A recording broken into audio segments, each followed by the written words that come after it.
can analytics help food and beverage companies survive in the digital age? Let's get some clarity.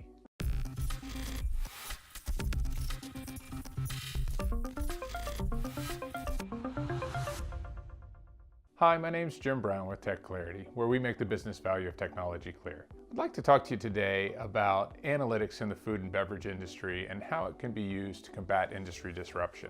One of the things that's happening in the industry is there are new competitors coming to market that are leveraging the digital enterprise.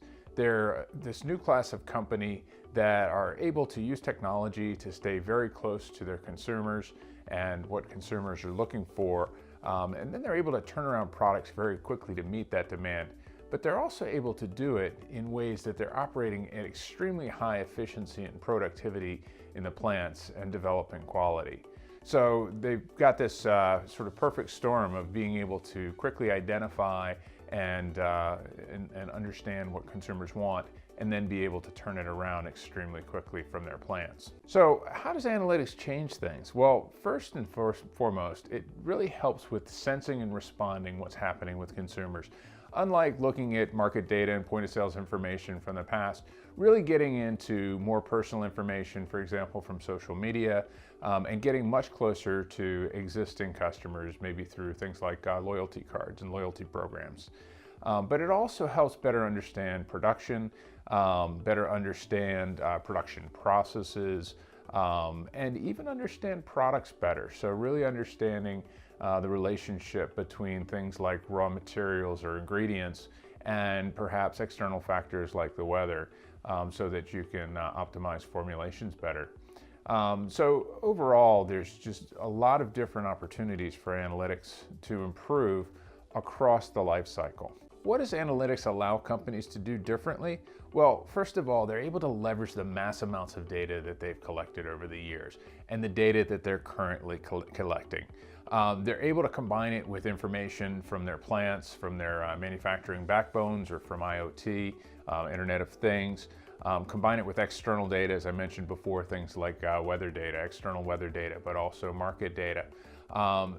What analytics lets them do, though, is find associations and patterns and trends that aren't obvious to people. The bottom line is what they're able to do with this is identify and then act on opportunities that are really beyond them if they're not using analytics. Doing this is really not possible with today's patchwork of systems, where we've got information spread all over the place. Analytics is very good at pulling information together, but what we really need is product data, production data, process data that is in context. And that context is the digital model and the digital thread that comes from an integrated system that understands truly what the products are and how they're produced. But you also need tools like artificial intelligence and machine learning to go beyond what's obvious in reporting and basic analytics, to go and uncover those hidden relationships. So I'm Jim Brown. Let's continue the conversation. You can learn more about digitalization in the food and beverage industry, particularly in manufacturing and R&D, in our blog series as well as in this video series. And you can also learn more from Siemens PLM, our sponsor, who's a leader in digitalization for the food and beverage industry.